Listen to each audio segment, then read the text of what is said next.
معزز سامعین السلام علیکم۔ آج کی ویڈیو میں آپ کو ایک خاص عمل بتاؤں گا۔ اس عمل پر اگر یقین کامل رکھیں گے اور پوری لگن اور محنت کے ساتھ کام کریں گے تو انشاءاللہ پہلے چلنے میں ہی کامیابی ہو جائے گی۔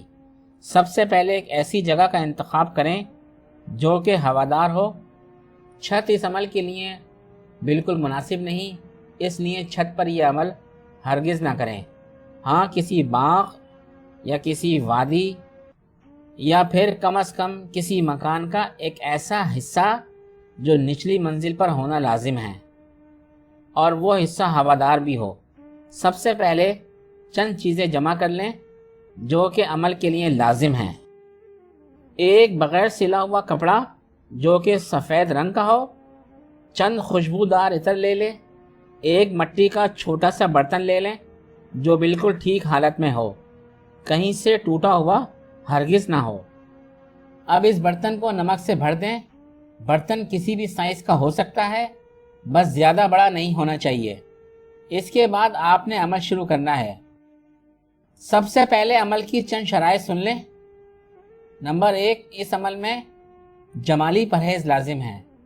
نمبر 2، عمل کے لیے ایک ایسی جگہ کا انتخاب کریں جو ہوادار ہونی چاہیے اور اس جگہ آپ کے علاوہ کوئی نہ آئے۔ نمبر 3، عملیات کی تمام شرائط پر عمل کریں۔ نمبر 4، 9 چندی منگل سے عمل شروع کریں۔ نمبر 5، تمام برے کاموں سے پرہیز کریں۔ نمبر 6، عمل زخمی حالت میں ہرگز شروع نہ کریں۔ نمبر 7، عمل کا وقت ایک ہی رکھیں اور مقام میں بھی اگر تبدیلی کی گئی تو نقصان تو نہ ہوگا مگر عمل ضائع ہو جائے گا۔ نمبر 8، اس عمل کے لیے سامان جب بھی لیں اس بات کا خیال رکھیں کہ سامان کسی کی بھی نظروں میں نہ آئے۔ نمبر 9، اپنا جسمانی حصار کر لیں، بڑے حصار کی ضرورت نہیں۔ نمبر 10، عمل سے پہلے اس کی زکوٰۃ لازمی ادا کریں۔ کسی بھی غریب کو ایک وقت کا کھانا کھلانا ہے۔ عمل کا طریقہ یوں ہے کہ یہ عمل 41 دن کا ہے۔ جب جگہ مل جائے تو اس کی صفائی کروا لیں اور اب آپ نے کرنا یہ ہے کہ 300 مرتبہ سورہ الفاتحہ پڑھنی ہے اور اس رومال پر پھونکیں۔ اب یہ رومال عطر سے تر کر لیں۔ اب وہ برتن جس میں آپ نے نمک بھرا ہے اس پر بھی پھونک ماریں اور اس کو ڈھک دیں۔ پھر اپنے دونوں کانوں میں روئی ڈال لیں اور گہری گہری سانسیں لیتے رہیں۔ 5 منٹ کے بعد آپ نے کپڑا سمیت یہ برتن پیچھے رکھ دینا ہے۔ اب تازہ ہوا میں گہری گہری سانسیں لیں۔ 10 منٹ کے بعد آپ آنکھیں بند کر لیں اور کوشش کریں کہ سانسیں آرام سے لیں۔ انتہائی آرام سے ہر بار سانس چھوڑیں تو یا اللہ کہیں۔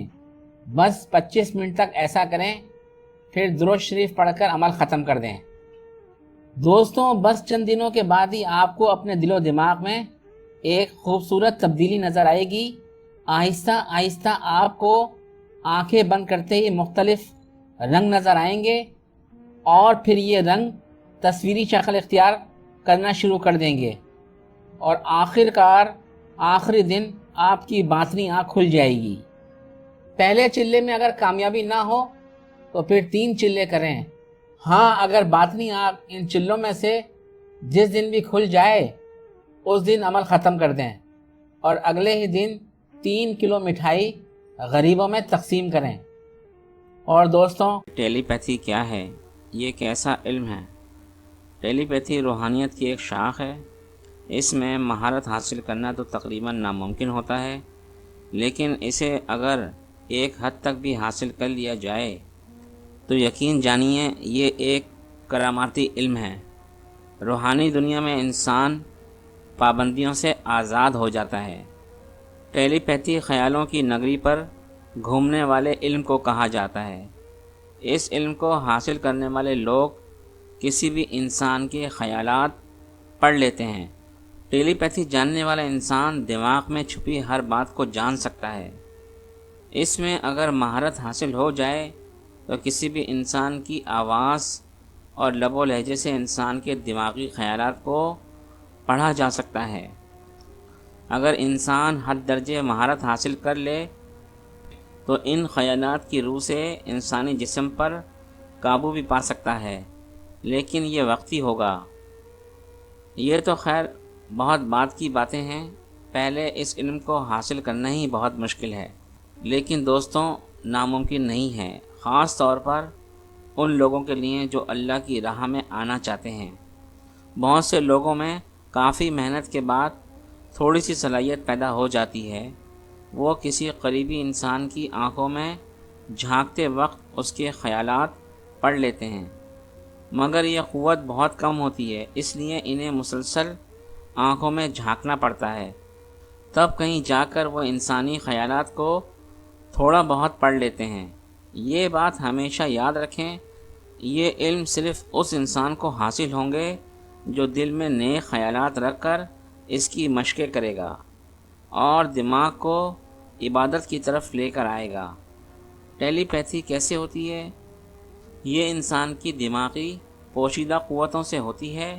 انسان کا دماغ دوسروں کے خیالات کو پکڑتا ہے، بالکل اسی طرح جس طرح ایک ریڈیو اسٹیشن کام کرتا ہے۔ اب میں آپ کو بتاتا ہوں کہ ٹیلی پیتھی کے لیے کون کون سی مشقوں میں مہارت چاہیے۔ نمبر 1 پرانایاما یعنی سانس کی مشق، نمبر 2 مراقبہ، نمبر 3 مشق حس، نمبر 4 شمع بینی۔ دوستوں ان مشقوں کے بغیر ٹیلی پیتھی جیسا علم سیکھنا ناممکن ہے۔ یہ لازمی مشقیں ہیں۔ دوستوں ان سب مشقوں کے علاوہ بھی بے شمار چیزیں ہیں جن میں مہارت حاصل کرنا لازمی ہے۔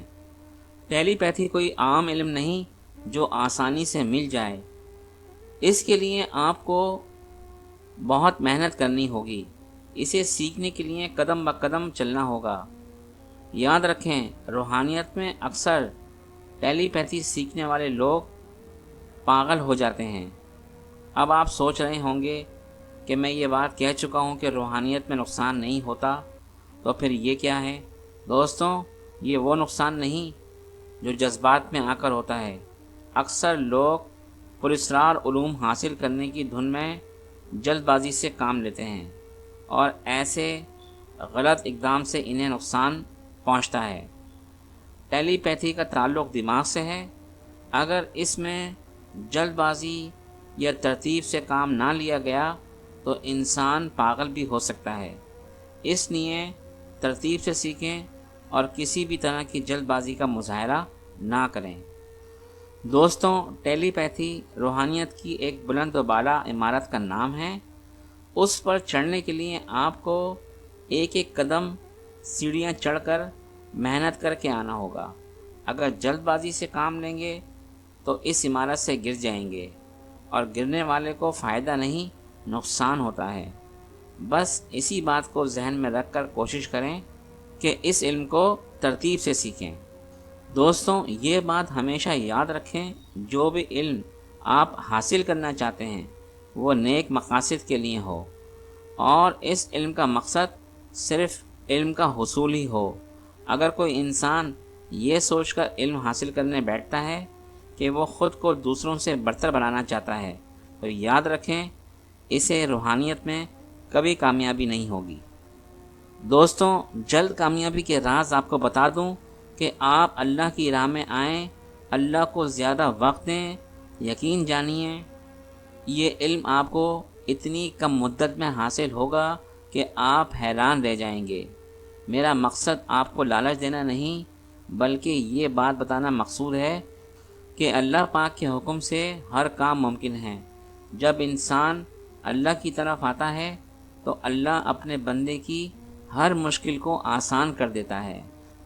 انسان محنت سے خود پر یقین کر کے اللہ کو بھول کر اپنے نصیب سے اتنا علم حاصل کر سکتا ہے کہ جتنا ایک چڑیا کی چونچ میں پانی آ سکتا ہے۔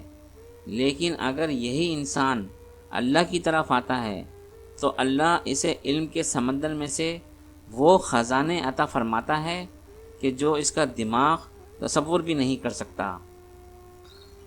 تو دوستوں علم حاصل کرنے کی کوششوں میں کبھی اللہ پاک کو نہ بھولیں، کیونکہ آپ کی کوشش اور کامیابی اللہ کے ہاتھ میں ہے۔ اور ہماری تخلیق کا مقصد بھی اللہ کو راضی کرنا ہے، نہ کہ دنیا میں رہنے کے اسباب تلاش کرنا۔